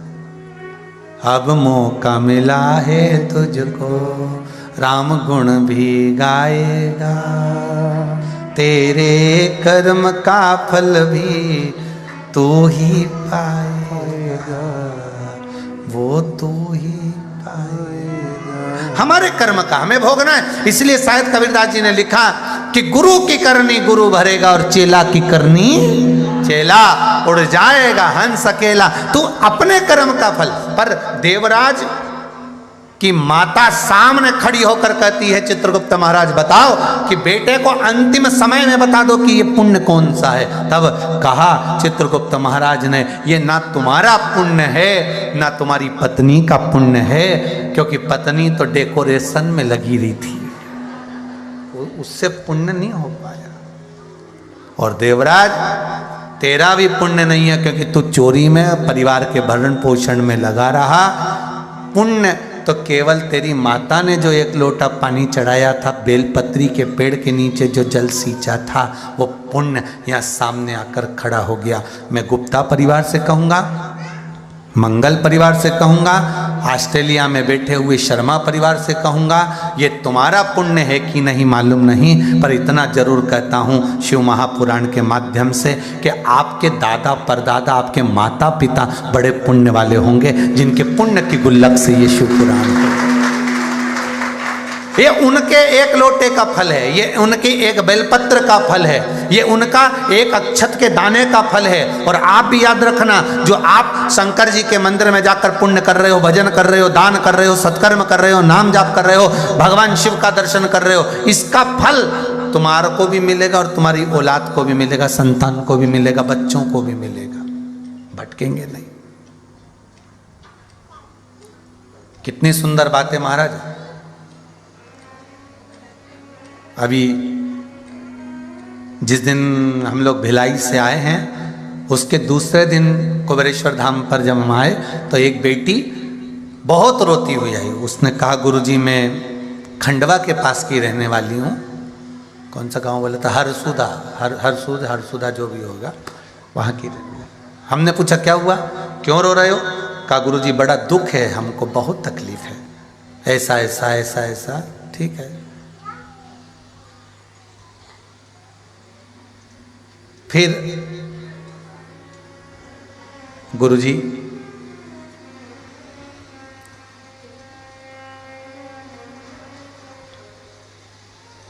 इतना दुख है हमारे जीवन में।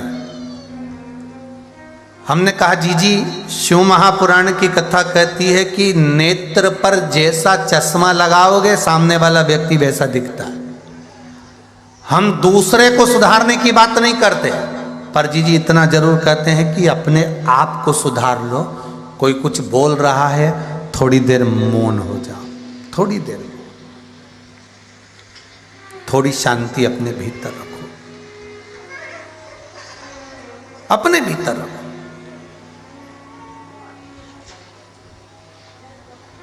गुरुजी क्या करना पड़ेगा? कोई शिव जी के कोई उपाय है क्या जो घर के लोग शांत रहें, मेरे को अपशब्द ना कहे, मेरे को ताने ना दे, मेरे को गाली ना दे? हमने कहा शिव पूजन में बहुत सारे उपाय हैं, मना नहीं है, शंकर के भजन करो, स्मरण करो, पर एक निवेदन है, वो भजन आपको अपने हृदय से करना पड़ेगा। शिव मंदिर में जाकर मौन होकर बैठने से अच्छा है अपने घर में अपन को मौन होकर बैठना पड़ेगा। उसका क्या फल मिलेगा वो आपको ही प्राप्त होगा। दूसरी बार वो बेटी आकर कहती है, गुरुदेव जिस दिन से मैंने चुप रहना चालू कर दिया उस दिन से सब बोलते हैं पर मैं चुप रहती हूँ, खून का घूंट पी जाती हूँ, गुस्से में रहकर भी परंतु शांत रहती हूँ। पर ये तो है कि गुरुजी अब लोगों ने धीरे धीरे बोलना सबने अब मेरे से बंद कर दिया, शांति से रहने लगे, अब प्रेम से मेरा व्यवहार करने लगे। बहुत है, हम सुधरेंगे, युग सुधरेगा। हम दुनिया को सुधारने चले पर पहले अपने आप को तो सुधारें कि हम कैसे हैं साहब, अपने को सुधारना पड़ेगा। अरे गुरुजी पड़ोसन ने कचरा पटक दिया, तुमने उससे झगड़ा कर लिया, तो पहले कचरा किसने पटका होगा? अंदाजा लगा कर देखिए, जम के बोलिए जरा। अरे बोलो तो जम के, पहले अपन ने पटका, तब तो उसकी हिम्मत हुई पटकने की। हम अपने को तो सुधार ही नहीं पाए साहब, हम जगत को सुधार रहे हैं।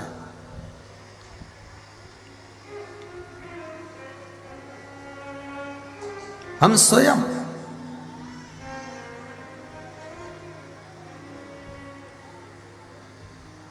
महाराज चित्रगुप्त महाराज ने कहा देवराज से, सुनो देवराज, बहुत सावधानी से सुनना देवराज। और देवराज के लिए चित्रगुप्त महाराज जो बोले हैं वो आप लोग भी जरा ध्यान से सुन लेना महाराज। मानसरोवर शिव महापुराण की कथा चल रही है। मानसरोवर साधारण नहीं था, ब्रह्मा जी के हृदय से उत्पन्न हुआ था। मन का सरोवर है मानसरोवर। भारत की भूमि के जितने कुंड हैं, बावड़ी हैं, तालाब हैं, शंकर के मंदिर के पास में जितने कुंड, बावड़ी, तालाब हैं, ये कोई साधारण नहीं है। ये शिव जी के मन से प्रकट हुए, शंकर के मन से प्रकटे।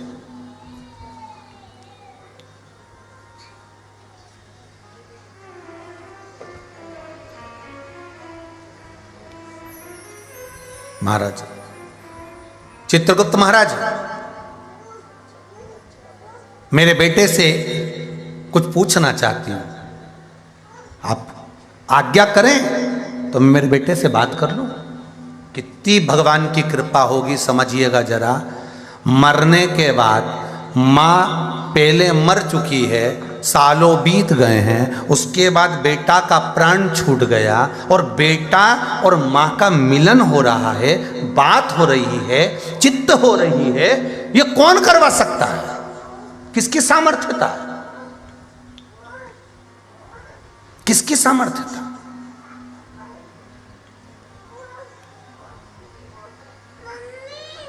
कौन कर सकता है? महाराज आपकी जेब में अगर 2000 के नोट की गड्डी है ना, तो किसी भी होटल में जाकर डर जाओ। सही है कि गलत है? कितना भी वीआईपी खाना खा सकते हो, बस वो 2000 के नोट की गड्डी होना चाहिए। फिर तो तुम्हारी अटैची भी तुमको नहीं उठाना। कौन उठाएगा? बोलते जाओ जम के, वही भेरू अटैची उठाए। क्या होना चाहिए जेब में? 2000 के नोट की गड्डी रख लो, अटैची वो उठाएगा। सवेरे बेल बजाकर चाय भी वही लाएगा। सर चाय, सर नाश्ता, सर रूम क्लीन कर दूं क्या, सर साफ कर दूं क्या? क्या है तुम्हारे पास में? 2000 के नोट की गड्डी। तुम्हें कुछ नहीं उठाना, सामान भी उठाएगा, रूम भी क्लीन करेगा, सब काम करेगा।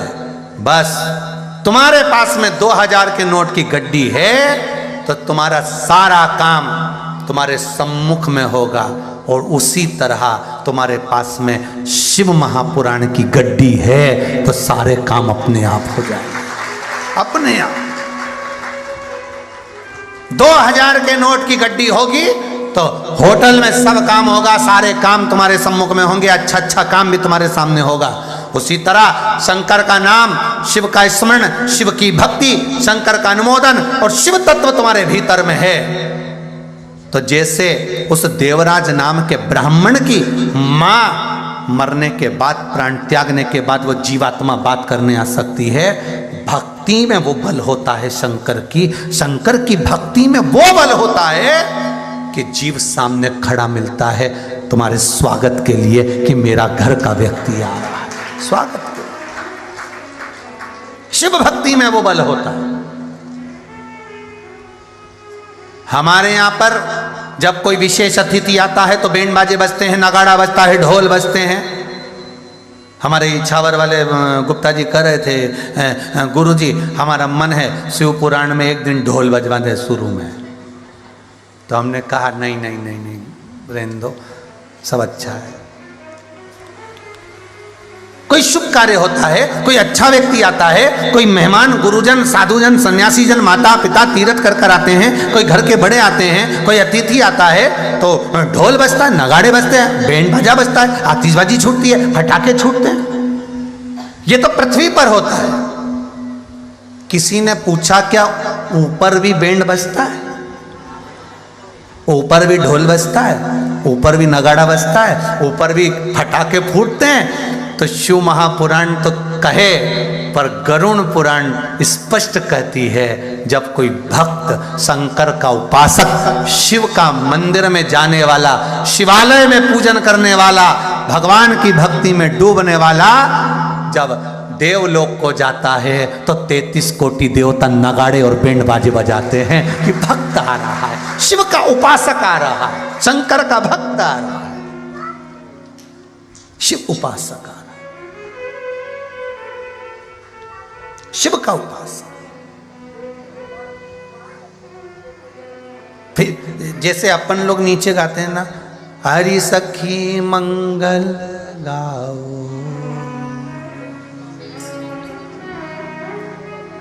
जैसे अपन कहे चोक पुराओ माटी आज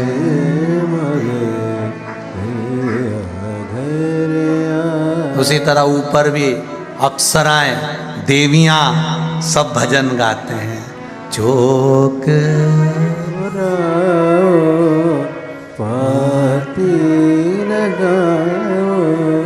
मृत्यु लोक से एक भक्त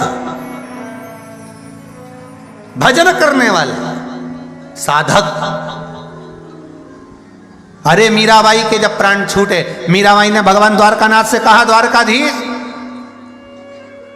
भगवान द्वारकाधीश ने कहा, मीरा मालूम है 33 कोटि देवता तेरे स्वागत के लिए खड़े हैं, ब्रह्मांड में नगाड़े बज रहे हैं, क्योंकि मीरा जैसी भक्त आ रही है, मीरा जैसी भक्त आ रही है, पूरे पूरे ब्रह्मांड में नगाड़े बज रहे हैं, आतिशबाजियां छूट रही है, मीरा तैयारी कर जाने के लिए। मीराबाई बोलने लगी, मेरे को बैकुंठ नहीं जाना, मेरे को स्वर्ग नहीं जाना, मैं नगाड़े बजते रहे। कभी कभी ऐसा होता है, किसी मंत्री जी को अपने घर बुलाओ, मामा जी के यहाँ पहुंच जाता है, कभी कभी ऐसा होता है। मुझे नहीं जाना, नगाड़े ऊपर बज रहे थे, बैंड ऊपर बज रहे थे, आतिशबाजी ऊपर हो रही थी, और मीराबाई ने कहा मुझे नहीं जाना। तो कहाँ जाना है? मीरा कहती है, सारे साधु सन्यासी तपस्वी साधक उपासक संत महात्मा मरने के बाद जाएंगे तो बैकुंठ ही, पर मुझे बैकुंठ नहीं जाना, मुझे तो तुझ में समाना है। और द्वारकाधीश ने कहा, मीरा मेरी मूर्ति से लिपट जा, और मीराबाई के लिए पट खुला, मीरा मूर्ति से लिपट गई और द्वारकाधीश में मीरा समा गई। अगर प्राण छूटते मीराबाई के तो समाधि बनती, मीराबाई के प्राण छूटते तो अंतिम संस्कार होता, मीराबाई के प्राण छूटते तो कहीं समाधि बनती, कहीं अंतिम संस्कार होता। मीराबाई के प्राण छोड़ने की कोई तिथि होती, पर मीराबाई के प्राण ही नहीं छूटे सारे। मीराबाई तो प्राण सात शरीर जैसी थी, यही मानव की देह, यही चमड़ी, यही शरीर, और मीराबाई द्वारकाधीश में समा गई। सोचो, वो पाषाण की मूर्ति, पत्थर की मूर्ति में मीरा अंदर प्रवेश कर, भीतर प्रवेश।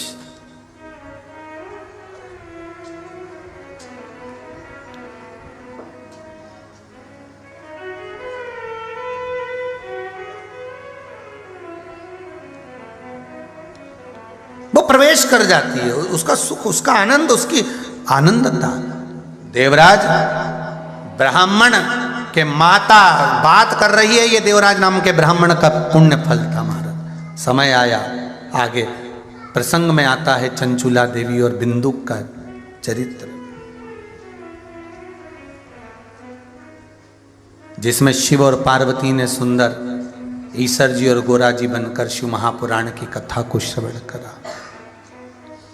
गणा और गौर बनकर श्रवण करते, ऐसा पावन सुंदर मानसरोवर शिव महापुराण की कथा चल रही है। आज भगवान शंकर ईश्वर जी और गोरा जी पधार रहे हैं। जोरदार ताली बजाकर ईश्वर जी और गोरा जी का स्वागत करें।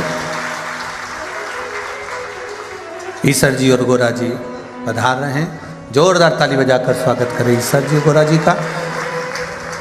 बोल काशी विश्वनाथ भगवान की जय। भगवान शंकर और पार्वती जी शिव महापुराण की कथा सुनने के लिए गए हैं। आज मानसरोवर शिव महापुराण की कथा प्रारंभ हुई है। धीरे धीरे अपन मानसरोवर की ओर बढ़ देंगे, क्योंकि कैलाश मानसरोवर पास में तो है नहीं कि एक ही दिन में पहुंच जाएंगे, थोड़ा समय तो लगेगा भारत से चीन तक पहुंचने में। तो भगवान शिव की पावन कथाओं में बीच बीच में जो कुंड पढ़ते जाएंगे उसका स्मरण करते जाएंगे। आप भी अपनी कॉपी रखिएगा, पेन रखिएगा और लिखते जाना कि हम यहाँ तीर्थ करने जाएं, यहाँ दर्शन करने जाएं तो वहाँ पर ये कुंड मिलेगा, उसका जल हमें लेकर आना है, उस जल को पीने का ये लाभ है, उसका स्मरण करने का ये फल है।